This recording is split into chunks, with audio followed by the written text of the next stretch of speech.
Good morning everyone, कैसे हो आप लोग। तो लास्ट लेक्चर में हमने क्या पढ़ा था, आयनिक बॉन्ड पढ़ा था। तो आपको आज आगे पढ़ाने से पहले बस फिर बोलूँगा कि जो हमने फर्स्ट लेक्चर में होमवर्क दिया था पीरियोडिक टेबल याद करने के लिए, तो प्लीज़ आप लोग उसे याद कर लो, क्योंकि नेक्स्ट लेक्चर से उसकी ज़रूरत पड़नी शुरू हो जाएगी। ठीक है, तो चलो, तो आप लोग कर लोगे, उम्मीद है। चलो आगे हम लोग लास्ट लेक्चर में क्या पढ़ा, थोड़ा सा जल्दी से बता देते हैं। क्या पढ़ा था, आयनिक बॉन्ड। आयनिक बॉन्ड क्या होता है, कैसे बनता है, तो हमने बताया था आपको क्या होता है। आयनिक बॉन्ड यानी आयंस के बीच में बनेंगे, है ना। और आयनिक बॉन्ड किसका टाइप है, केमिकल बॉन्डिंग का टाइप है। केमिकल बॉन्ड का टाइप है, तो केमिकल बॉन्ड क्या होता है, एक फोर्स ऑफ अट्रैक्शन है। केमिकल बॉन्ड क्या है, एक फोर्स ऑफ अट्रैक्शन जो एटम को बांधे रखता है, यही होता है ना। तो चूंकि आयनिक बॉन्ड जो आयंस के बीच में बन रहा है, और यहाँ पे दोनों आयंस के बीच में क्या होना चाहिए, अट्रैक्शन होना चाहिए। तो अट्रैक्शन के लिए ज़रूरी क्या है कि वो दोनों जो आयंस जिसके बीच में बॉन्ड बन रहा है वो उस पर कैसा चार्ज हो, अपोजिट चार्ज हो। क्योंकि सेम चार्ज होगा तो क्या हो जाएगा, रिपल्सन हो जाएगा, है ना। इसका मतलब यहाँ पर एक आयंस पे कैसे होंगे, पॉजिटिव चार्ज होगा, तो दूसरे पे नेगेटिव चार्ज होगा। अब पॉजिटिव चार्ज कैसे आता है, हम लोग जानते हैं कैसे आता है, इलेक्ट्रॉन लूज करके आता है और नेगेटिव साइन गेन करके आता है। और इलेक्ट्रॉन लूज कौन करता है, मेटल करता है। गेन कौन करता है, नॉन मेटल करता है। तो आयनिक बॉन्ड किसके बीच में बना, आयंस के बीच में बना। कैसे बना, इलेक्ट्रॉन के कंप्लीट ट्रांसफर से बना, है ना, तभी तो पॉजिटिव या फिर नेगेटिव चार्ज आएगा। और किसके बीच में बनेगा, बोलो, हाँ, मेटल के पीछे बनेगा, क्योंकि इलेक्ट्रॉन लूज कर रहा है, एक दूसरा गेन कर रहा है, तो नॉन मेटल के पीछे बनेगा। उसके बाद चूंकि दोनों पे एक पे पॉजिटिव, तो दोनों पे अट्रैक्शन कैसा होगा, स्ट्रॉन्ग अट्रैक्शन होगा, है ना। इसलिए आयनिक बॉन्ड जो होता है सबसे स्ट्रॉन्ग बॉन्ड की कैटेगरी में आता है। ओके, कोई दिक्कत यहाँ तक। उसके बाद फिर इसकी हमने कैरेक्टरिस्टिक्स देखी थी, और फिर कंडीशन देखा था, और फिर आयनिक कंपाउंड की प्रॉपर्टीज़ देखी थी। चूँकि दोनों के बीच में अट्रैक्शन बहुत ज़्यादा है, तो बहुत क्लोज होंगे, तो इसका मतलब वो किस फॉर्म में एग्जिस्ट करेगा, सॉलिड फॉर्म में एग्जिस्ट करेगा। कहाँ पे, रूम टेम्परेचर पे। ठीक है, चलिए, तो आज फिर सेकेंड और थर्ड दो हमारा बॉन्ड बचा हुआ है, देख लेते हैं जल्दी से। हेडिंग डालो, कोवैलेंट बॉन्ड, कोवैलेंट बॉन्ड। तो ये कैसे बनेगा, वहाँ पे तो इलेक्ट्रॉन का कंप्लीट ट्रांसफ़र हुआ। तो जैसे हमने बताया था इसके लिए एग्जाम्पल शुरू में ही, कि आपको जस्ट लाइक एक गवर्नमेंट बनाने की बात की थी हमने। अगर सरकार बनानी है और इलेक्शन के बाद किसी भी पार्टी को वो बहुमत हासिल नहीं होता है, तो फिर क्या होता है, क्या करती हैं पार्टियाँ, तीन कंडीशन वहाँ पर लगाती हैं। एक तो या तो दूसरी पार्टी से क्या करते हैं, एमएलए या फिर एमपी को अपनी ओर खींच लेते हैं, यानी वहाँ पे कंप्लीट ट्रांसफ़र होता है, जिसकी वजह से जिस तरह से हमें आयनिक बॉन्ड बना। दूसरा दूसरा तरीका क्या होता है, शेयरिंग करते हैं। पार्टियां आपस में क्या करती हैं, शेयरिंग करती हैं, कि चलो तुम इतना दो, तुम इतना दो, और बाकी फिर गाके मिला के सब मिलके जोड़ करके कहाँ पे क्या करते हैं, गवर्नमेंट बना लेते हैं। और तीसरा भी कंडीशन होता है, जो शायद आप लोगों ने नहीं देखा होता है कि कुछ पार्टियां बोलेंगी कि ठीक है, हम आपको समर्थन करते हैं, बाहर से समर्थन करते हैं, लेकिन हम सरकार में शामिल नहीं होंगे। मतलब सरकार बनेगी, सरकार खड़ी भी रहेगी, अगर वोटिंग होगी तो गवर्नमेंट के पक्ष में वोट करेंगे, लेकिन सरकार में शामिल नहीं होनेंगे। मतलब सरकार को हम क्या करेंगे, उसके जो पोर्टफोलियो होगा, सीटें यानी मिनिस्ट्रियल पोस्ट जो होंगे वो नहीं लेंगे, ऐसे होते हैं। तो ये तीन तरीके से सरकार बनती है। उसी तरीके से तीन तरीके से बॉन्ड भी बनता है। एक तो क्या हुआ, कंप्लीट ट्रांसफ़र वाला बॉन्ड हम देख चुके हैं, आज देखते हैं शेयरिंग वाला। ठीक है, तो शेयरिंग से गवर्नमेंट बनानी है, यानी इस तरह से कोवैलेंट बॉन्ड भी कैसे बनेगा, इलेक्ट्रॉन की शेयरिंग से। यानी कैसी शेयरिंग होगी, इक्वल शेयरिंग होगी। इक्वल शेयरिंग से क्या बनेगा, जब कोई बॉन्ड बनेगा तो उस तरह के बॉन्ड को क्या कहेंगे, कोवैलेंट बॉन्ड कहेंगे। तो लिखोगे इसके बारे में, bond formed between two atoms, formed between two atoms by equal sharing of electrons is called covalent bond. क्या कहेंगे उसको? कोवैलेंट बॉन्ड बनेंगे। यानी जब सीक्वल शेयरिंग से होगी किसकी? इलेक्ट्रॉन की, और तब जो बॉन्ड बनेगा वो कौन बॉन्ड कहलाएगा? कोवैलेंट बॉन्ड कहलाएगा। एक बात, जैसे एग्जाम्पल देख लो इसका, H2, ठीक है। अब हाइड्रोजन के पास कितना इलेक्ट्रॉन होता है? एक इलेक्ट्रॉन होता है। हम उस इलेक्ट्रॉन को यहाँ पे डॉट से दिखा रहे हैं। इसका अगला लेक्चर हमारा इसी पे होगा, लेविस डॉट स्ट्रक्चर। यहाँ पर थोड़ा जरूरत पड़ गया है। ये क्या है? डॉट जो क्या है? इलेक्ट्रॉन है। ओके, अब आइए यहाँ पे देखो तो दो हाइड्रोजन नजर आ रहे हैं। ये H2 मॉलिक्यूल जो बना है कैसे बना होगा? दो हाइड्रोजन के कॉम्बिनेशन से। तो एक हाइड्रोजन ये है और दूसरा हाइड्रोजन ये है। और हम जानते हैं कि जो बॉन्डिंग का रीजन क्या है? ऑक्टेट या फिर डुएट कंप्लीट करना। ऑक्टेट या फिर डुएट कंप्लीट करना।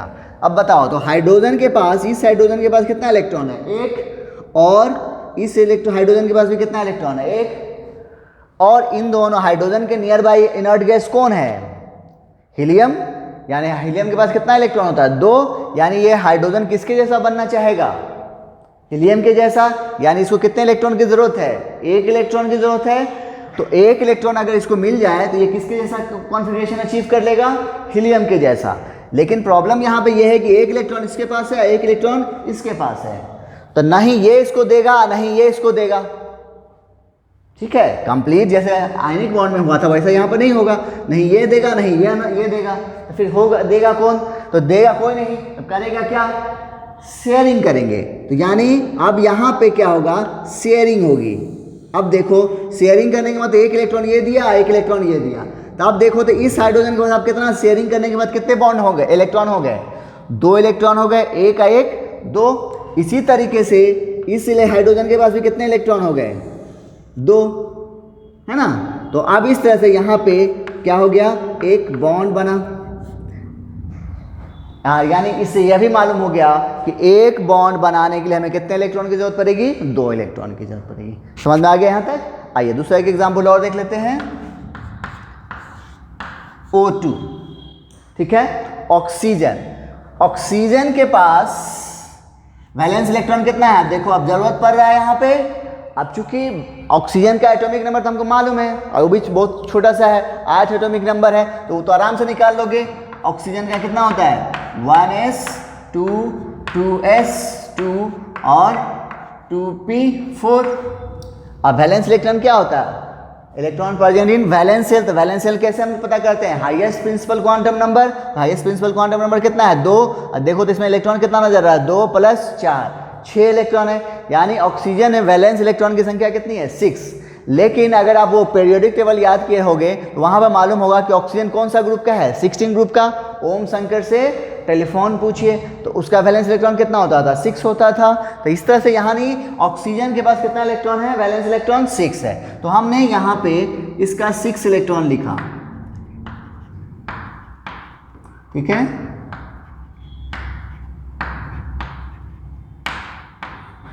अब देखो तो ऑक्सीजन के नियर बाय इनर्ट गैस कौन है? नियॉन। और नियॉन बनने के लिए इसको कितना इलेक्ट्रॉन चाहिए? देखो कितना है, कितना 8 है इसके पास। 2 इलेक्ट्रॉन और मिल जाए इसको तो ये किसका? नियॉन का इलेक्ट्रॉनिक कॉन्फ़िगरेशन अचीव कर लेगा। तो लेकिन प्रॉब्लम यहाँ पे है कि इसको भी चाहिए 2 और इसको भी चाहिए 2। तो क्या करेगा? ना ये देगा नहीं ये देगा। तो क्या करेगा? दोनों शेयरिंग करेगा। जैसे यहाँ पे शेयरिंग हुआ वैसे यहाँ पे भी होगा। तो 2 इलेक्ट्रॉन ये भी देगा, 2 इलेक्ट्रॉन ये भी देगा और उस पर दोनों का हक होगा। 2 इलेक्ट्रॉन ये भी देगा और 2 इलेक्ट्रॉन ये भी देगा, क्योंकि ये जो कोवैलेंट बॉन्ड जो बनता है कैसे बनता है? इक्वल शेयरिंग से। मतलब अगर जैसे यहाँ पे एक ये दिया तो एक ये दिया, अब यहाँ पे ये 2 दे रहा है तो ये भी 2 देगा। ठीक है, तब जो बॉन्ड बनेगा वो क्या बनेगा? Covalent bond. अब यहाँ पर देखो शेयरिंग करने के बाद इसके पास अब कितना इलेक्ट्रॉन हो गया? 6 तो पहले से था, ये वाला भी आ गया इधर, तो कितना हो गया? 8 हो गया। और उसी तरह से फिर इसका भी देखो, अब पहले से 6 था, 6 2 8 हो गया। अब देखो है ना। तो यानी यहाँ पे बॉन्ड कितना बना? देखो तो बॉन्डिंग का भाग कितना ले रहा है? 2 और 2 4। यानी ऑक्सीजन के बीच में कितने बॉन्ड आएंगे? 2 बॉन्ड आ जाएंगे। ठीक है। और हर ऑक्सीजन का 4 इलेक्ट्रॉन बचा रह जाएगा। ठीक है। चलो ये हो गया ऑक्सीजन का। एक और एग्जांपल ले लेते हैं, H2O, वाटर, पानी, जल, ठीक है, इसको ऐसे से बोलते हैं ना, और क्या बोलते हैं, नीर भी बोलते हैं। ओके, अब यहाँ पे आओ, तो हम लोग यहाँ पे इस कंपाउंड में बात करो तो इसमें देखो ऑक्सीजन भी है, एक कितना है, एक है, और हाइड्रोजन के 2 एटम हैं। तो हम लोग जानते हैं कि हाइड्रोजन के नियर बाय इनर्ट गैस कौन है, हीलियम। यानी एक हाइड्रोजन को एक इलेक्ट्रॉन मिल जाए तो किसके जैसा बन जाएगा, बोलो, हाँ, हीलियम के जैसा इलेक्ट्रॉनिक कॉन्फ़िगरेशन अचीव कर लेगा। और ऑक्सीजन को कितना चाहिए, 2 चाहिए। तो यहाँ पे क्या कर रहा है ये ऑक्सीजन, तो ऑक्सीजन के पास वैलेंस इलेक्ट्रॉन है कितना, 6, है ना। एक मिनट रुक जाओ थोड़ा सा, ठीक है, ये मैं थोड़ा सा अलग अलग किया है क्योंकि हमें इसको बॉन्डिंग दिखानी है इसलिए। यानी अब हमारे पास इस ऑक्सीजन के पास कितना है वैलेंस इलेक्ट्रॉन, 6 है, और हर यहाँ पे 2 हाइड्रोजन है, इस एक के पास, इसके पास भी एक है और इसके पास भी एक है। तो ना ही ये इसको कंप्लीट देगा, नहीं ये इसको कंप्लीट देगा, तो करेगा क्या, शेयरिंग करेगा। चलो शेयरिंग करवाते हैं। देखो शेयरिंग के बाद इसका क्या हो गया, डुएट पूरा हो गया। उसी तरीके से इसका क्या हो गया, डुएट पूरा हो गया। और इस ऑक्सीजन का क्या हुआ, देखो ऑक्टेट पूरा हो गया।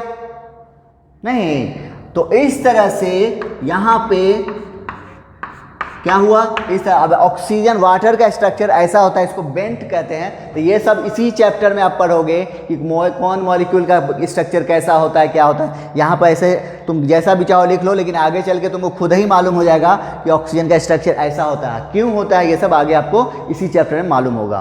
ठीक है, चलो जल्दी से नोट कर लो यहाँ तक।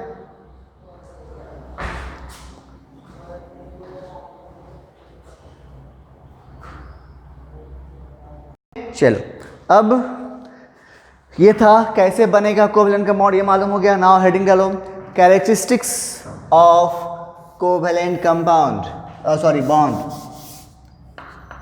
कैरेक्टरिस्टिक्स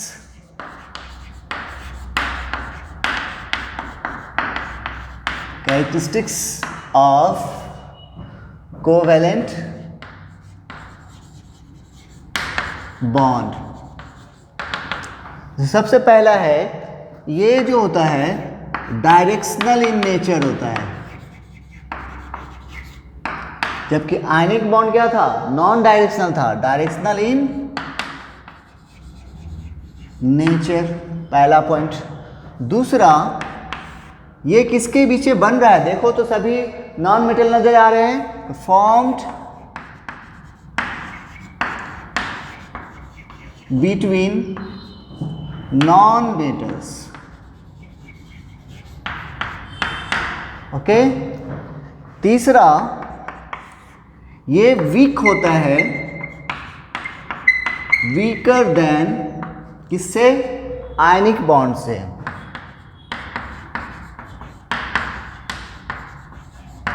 ओके, तो ये था आपको कोवेलेंट बॉन्ड की कैरेक्टरिस्टिक्स। नाउ बात कर ले हैं प्रॉपर्टीज की बात। Properties of covalent compound. Covalent compound बोले तो वो कंपाउंड जो कोवेलेंट बॉन्ड के थ्रू बना हो, आयनिक कंपाउंड जो वो कंपाउंड जो आयनिक बॉन्ड के थ्रू बना हो। तो कोवेलेंट कंपाउंड का मतलब हमें क्या करना है, वो कंपाउंड जो कोवेलेंट बॉन्ड के थ्रू बना हो, तो उसकी प्रॉपर्टीज क्या होगी। तो पहला तो देखो H, एग्जाम्पल में देखो ना क्या है, H2 गैस के फॉर्म में एग्जिस्ट करता है, O2 गैस फॉर्म में एग्जिस्ट करता है, लिक्विड वाटर लिक्विड फॉर्म में एग्जिस्ट करता है ना। इसका मतलब ये हो गया कि कोवेलेंट कंपाउंड जनरली किस फॉर्म में एग्जिस्ट करता है, लिक्विड या फिर गैस फॉर्म में। तो लिखेंगे first point, exist generally exist in liquid या गैसियस स्टेट, एक्सेप्ट इसका है डायमंड, डायमंड जो होता है वो क्या होता है, सॉलिड होता है। सिलिका, इसके बारे में हम लोग इसी चैप्टर में डिटेल में पढ़ेंगे सिलिका के बारे में, ठीक है। वैसे आपको ये पढ़ना है कहाँ, 12 में जाओगे 14th ग्रुप पढ़ोगे वहाँ पढ़ना होगा, लेकिन हम लोग यहीं पढ़ेंगे केमिकल बॉन्डिंग में, क्योंकि यहाँ पर इसका लिंक आ जाएगा था, ठीक है। पहला पॉइंट हुआ। दूसरा, वाटर है, गैस है, यानी लिक्विड है और गैस है, तो लिक्विड और गैस का सॉलिड के कंपेयर में मेल्टिंग पॉइंट बॉइलिंग पॉइंट क्या होगा, कम होगा। तो क्या होगा, लो मेल्टिंग पॉइंट। अब हम लोग MPT और BPT ही लिखेंगे। MPT मतलब melting point and boiling point, ठीक है। तीसरा, bad conductor of electricity except graphite. Graphite क्या करता है, इलेक्ट्रिसिटी कंडक्ट करता है, जबकि कोवेलेंट कंपाउंड क्या करता है, इलेक्ट्रिसिटी कंडक्ट नहीं करते। चलो जल्दी से नोट करो यहां तक।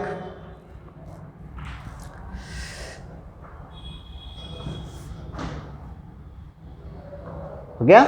आइए अब हम कोवेलेंट बॉन्ड को फिर दो पार्ट में बांटते हैं।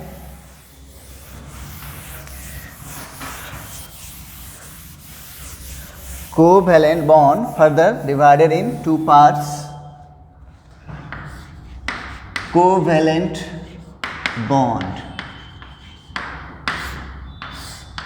फर्दर डिवाइड किया गया है इसको दो पार्ट में। एक है polar covalent bond, polar covalent bond, और दूसरा है नॉन पोलर कोवेलेंट बॉन्ड। दोनों ही कोवेलेंट बॉन्ड है, बट फर्क ये है पोलर और वो है नॉन पोलर। पोलर कैसे बनेगा, फॉर्म्ड शेयरिंग से दोनों बनेगा, यह भी बनेगा ये भी बनेगा, लेकिन फर्क क्या होगा, ये जो है पोलर बनेगा formed between two dissimilar atom. दोनों एटम जो जिसके बीच में शेयरिंग होगी वो क्या होंगे, अलग अलग होने चाहिए। टू डिसिमिलर एटम्स, दोनों कैसे होने चाहिए, शेयरिंग करने वाले अलग अलग होने चाहिए। एक हो ए हो तो दूसरा बी हो, दोनों ए या दोनों बी नहीं होना चाहिए, ठीक है। वहीं इनकी बात करें तो सोचो क्या होगा, formed between similar atom. Okay, आइए अब जैसे चूंकि हमें पता है ये कोवेलेंट बॉन्ड बन रहा है, कोवेलेंट बॉन्ड कैसे बनेगा, शेयरिंग से बनेगा, राइट। अच्छा, तो हम लोग जानते हैं कि कोवेलेंट बॉन्ड जो है शेयरिंग में भी कैसी शेयरिंग होती है, इक्वल शेयरिंग होती है, यही होता है। यानी कोई दो एटम के बीच में अगर बन रहा है तो अगर कोई ए एटम अगर ए 2 दे रहा है तो बी भी 2 देगा। अगर ए 3 दे रहा है, जैसे नाइट्रोजन के बीच में N2 है ना, तो N2 में क्या होता है, एक नाइट्रोजन भी 3 देता है, दूसरा नाइट्रोजन भी 3 देता है, तब वहाँ पे 3 बॉन्ड बनते हैं। जैसे ऑक्सीजन में कितना हुआ था, 2 बॉन्ड बने थे, तो एक ऑक्सीजन आइटम 2 दिया था, दूसरा भी 2 दिया था। हाइड्रोजन में एक ये दिया था तो एक वो दिया था, है ना। तो यानी दोनों बराबर देना चाहिए। तो बराबर अगर शेयरिंग कर रहा है तो उस पर हक भी किसका क्या होना चाहिए, बराबर होना चाहिए। ऑब्वियसली अगर 50 रुपया तुम दे रहे हो, 50 रुपया तुम दे रहे हो बिजनेस कोई करने के लिए, और बिजनेस में जो भी मुनाफा होगा तो उसमें दोनों का हक होगा, वो भी बराबर हक होगा। लेकिन ऐसा होता नहीं है। होता ये है कि यहाँ पे इस केस की बात कर रहे हैं हम लोग। जैसे देखो, आपको ने सुना होगा कि किसी आदमी का नेचर पता करना है ना, तो उसके साथ क्या करो, पैसे का लेन देन करो, अपने आप पता चल जाएगा कि वो आदमी है कैसा, ठीक है। तो यहाँ पे देखने वाली बात ये है कि एक एग्जाम्पल के लिए हमने लिया है HF। हम लोग बात कर रहे हैं पोलर कोवेलेंट का, और एग्जाम्पल लिया है HF। यहां पे हाइड्रोजन को कितना इलेक्ट्रॉन है, हाइड्रोजन के पास 1 इलेक्ट्रॉन है, चलो है। इसको कितना इलेक्ट्रॉन चाहिए, 1 इलेक्ट्रॉन चाहिए। अगर 1 इलेक्ट्रॉन इसको मिल जाए तो ये किसके जैसा इलेक्ट्रॉनिक कॉन्फ़िगरेशन अचीव कर लेगा, हीलियम के जैसा। वहीं फ्लोरीन की बात करें, फ्लोरीन के पास वैलेंस इलेक्ट्रॉन कितना है, फ्लोरीन कौन सा ग्रुप का है, 17 ग्रुप का, और 17 ग्रुप के वैलेंस इलेक्ट्रॉन कितने होते हैं? 7। अब आप चाहो चूंकि इसका एटॉमिक नंबर 9 है तो आराम से लिख लोगे, लेकिन इसका आप लोग आप कोशिश करो कि ग्रुप नंबर से निकाले। तो ग्रुप नंबर इसका है 17, तो वैलेंस इलेक्ट्रॉन कितना होगा? 7। यानी इसके पास 7 इलेक्ट्रॉन है और इसका एटॉमिक नंबर कितना है? 9। यानी इसके अगर आसपास का नॉट गैस कौन है? नियॉन। यानी एक इलेक्ट्रॉन इसको और मिल जाए तो ये किसके जैसा इलेक्ट्रॉनिक कॉन्फ़िगरेशन अचीव कर लेगा? नियॉन के जैसा। कौन? फ्लोरीन। और ये इसको एक मिल जाए तो हीलियम के जैसा। मामला फंस गया यहाँ पे, यानी एक इलेक्ट्रॉन इसको भी चाहिए, इसके पास है कितना? 7। ओके, एक इसको भी चाहिए और एक इसको भी चाहिए। ठीक है, अब हुआ क्या कि चलो इसने बोला कि यार चूंकि इसको ये जानता नहीं था, मिल गया था ऑन द रोड, अब इसको जाना था तो इसने शेयरिंग कर लिया, क्योंकि इसको भी एक चाहिए था और इसको भी सोचा क्या है चलो कोई बात नहीं, एक इसको भी बराबरी दोनों, एक ये भी दिया और एक ये भी दिया, शेयरिंग कर लिया, कोई बात नहीं। शेयरिंग करने के बाद जब ये शेयरिंग किया तब इसको मालूम हुआ कि ये तो बहुत ही क्या है, क्या बोला जाए इसको, लालची आदमी है ये क्या है? फ्लोरीन क्या है? लालची आदमी है। याद होगा हमने जब पहला लेक्चर पढ़ा था वहाँ पे एक इलेक्ट्रोनेगेटिविटी टर्म क्लियर किया था, कुछ याद आ रहा है? जिसमें हमने एक टर्म लिखाए थे ऑर्डर इलेक्ट्रोनेगेटिविटी का। सबसे ज़्यादा कौन होता है? फ्लोरीन, फिर ऑक्सीजन, फिर नाइट्रोजन बोला था फोन याद रखने के लिए, है ना। और इलेक्ट्रोनेगेटिविटी क्या होती है? एक तरह से नेचर होता है ना, लालचीपना होता है। अब यहाँ पे देखो, चूंकि इस बॉन्डिंग जो यहाँ पे जो बॉन्ड बन रहा है दोनों के बीच में, तो इसमें दोनों भाग लिया है, एक इलेक्ट्रॉन ये भी दिया, एक इलेक्ट्रॉन ये दिया, तो इस बॉन्ड पे दोनों का हक होना चाहिए ना। आपको फैसला जो है सुप्रीम कोर्ट में भी जाएगा तो बोलेगा नहीं दोनों ने 50-50 दिया है तो 50-50 है दोनों, तो दोनों का हक होना चाहिए। लेकिन होता यहाँ पे ऐसा है नहीं, होता ये है कि ये क्या है? मोर इलेक्ट्रोनेगेटिव है। अब मोर इलेक्ट्रोनेगेटिव है तो इलेक्ट्रोनेगेटिविटी क्या होता है? जो शेयर्ड पेयर्ड इलेक्ट्रॉन को अपनी तरफ खींच लेता है। तो यहाँ नहीं, यहाँ पे जो इस इलेक्ट्रॉन डेंसिटी है इस बॉन्ड की, ये चूंकि लालची है, ये फ्लोरीन क्या है? मोर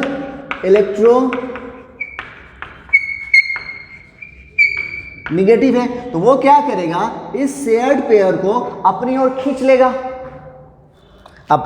लेगा, तो क्या होगा?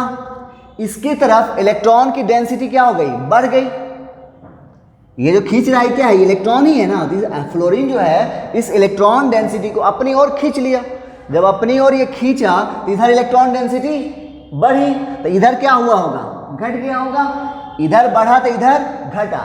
इलेक्ट्रॉन का कंप्लीट ट्रांसफर नहीं हो रहा है जैसे आयनिक बॉन्ड में होता है। यहाँ पे क्या हो रहा है? ये अपनी ओर खींच लेता है, जैसे रस्सी खिंचाव नहीं होता है, तो वैसे ही है। तो ये खींच लिया तो इधर इलेक्ट्रॉन की डेंसिटी बढ़ गई, तो इधर घट गई। जब बढ़ी तो जब जिधर इलेक्ट्रॉन ज़्यादा रहता है उधर उसको कैसा चार्ज दिखाते हैं? Negative charge. तो चूंकि इधर इलेक्ट्रॉन डेंसिटी बढ़ी है और कंप्लीट ट्रांसफर नहीं हुआ है, तो इसलिए यहाँ पर हम दिखाएंगे डेल्टा माइनस के साथ। ठीक है, तो इधर बढ़ा था इसलिए डेल्टा माइनस, तो इधर क्या हो जाएगा? Delta plus. अब देखो तो इसमें पोल डेवलप हो गया, प्लस माइनस का कोवलेंट बॉन्ड बना, साथ साथ इस पे पोल डेवलप हुआ, तो इस तरह से इस तरह के बॉन्ड को क्या कहेंगे? Polar covalent bond. समझ में आया? नहीं समझ में आया? एक एग्जांपल और देख लेते हैं, आइए।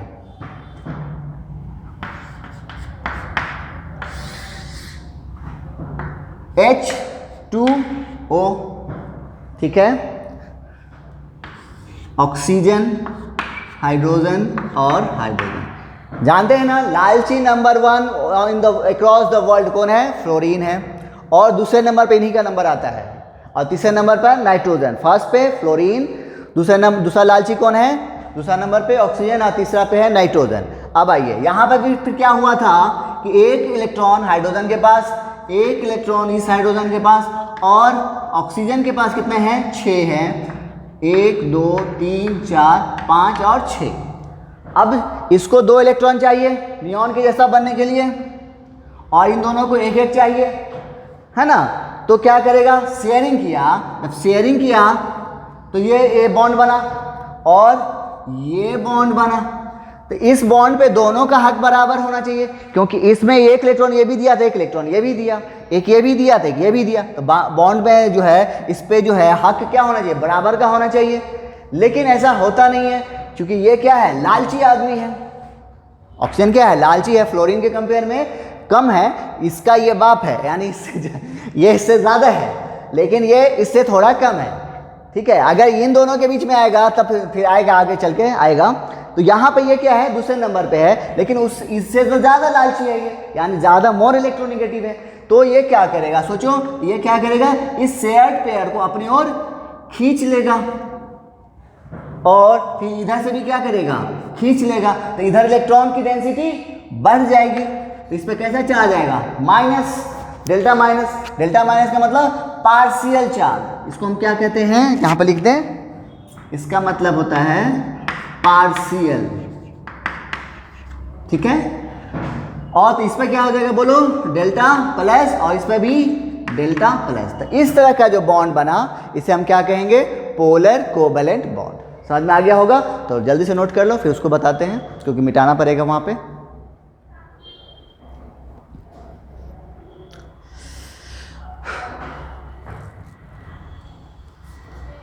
हो गया, आइए अब दूसरा है यहाँ पे हमारा polar non polar. Non polar का मतलब ये हो गया कि ये जो चार्ज जो डेवलप हुआ है कोवेलेंट बॉन्ड पे, वो डेवलप नहीं होना चाहिए। मतलब जैसे फॉर एग्जांपल ले लो H2, यहाँ पे क्या हुआ,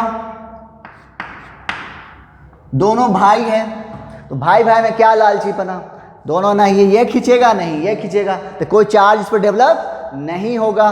तो ये कैसा हुआ, नॉन पोलर कोवेलेंट बॉन्ड। ये ले लो नाइट्रोजन,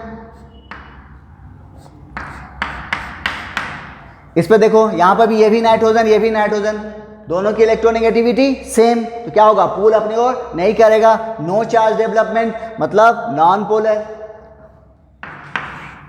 O2 देखो, यहां पर भी ये भी ऑक्सीजन, ये भी ऑक्सीजन, नो चार्ज डेवलपमेंट, मतलब नॉन पोलर। समझ में आ गया पोलर और नॉन पोलर कोवेलेंट बॉन्ड का। चलो जल्दी से नोट कर लो, यहां पे एक पॉइंट दिखाना है।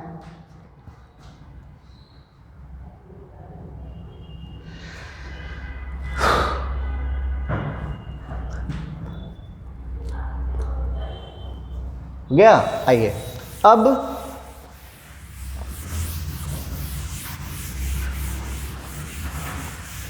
नोट करके एक पॉइंट लिखोगे,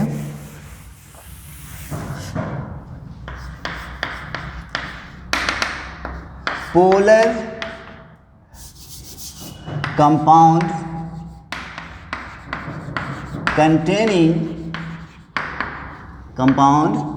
containing polar covalent bond are polar in nature।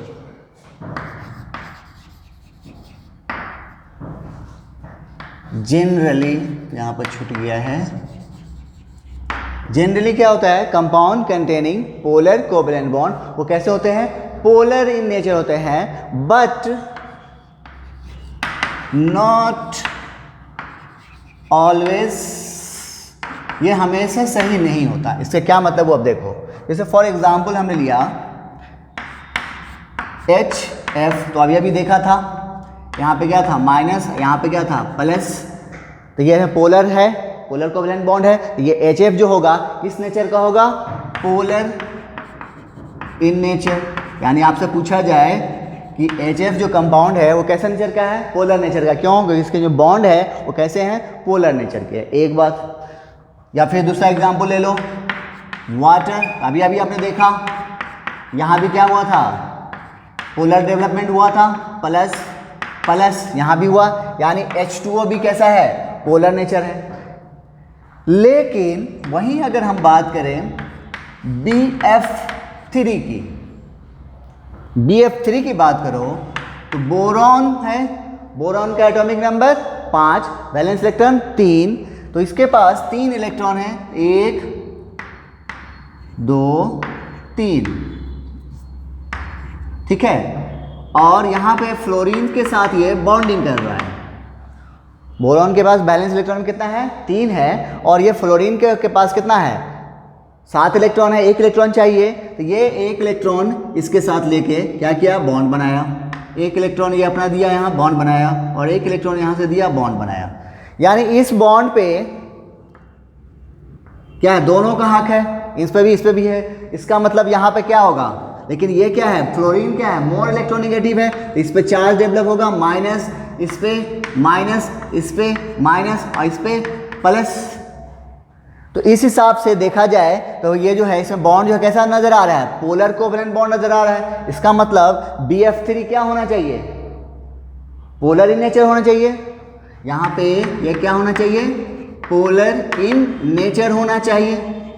लेकिन यहाँ पे आप पोस्ट में रॉन्ग लिखोगे, ये लिखोगे यहाँ पे पोलर इन नेचर और साथ में यहाँ पे लिखोगे रॉन्ग। इन एक्चुअल में क्या है, ये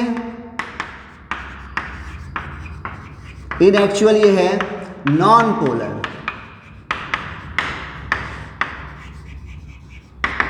यही सब चीज़ आपको आगे चल के हम बताएंगे, जब आपको डायपोल मोमेंट बताएंगे तो आप खुद समझ जाओगे कि आखिर इसका ये नॉन पोलर नेचर क्यों है।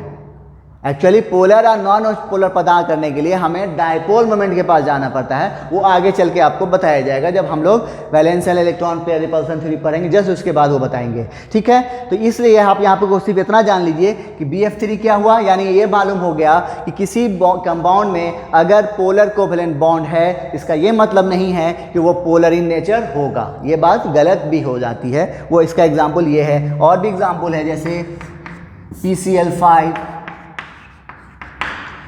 SF6 इसेट्रा, ये सभी क्या है, नॉन पोलर है। अब क्यों है, इन सब का जवाब आपको खुद मिल जाएगा आगे चल के, यहाँ पर हम आपको नहीं बताएंगे, ठीक है। चलिए जल्दी से इसको नोट कर लो, तो लास्ट बॉन्ड को देख लेते हैं।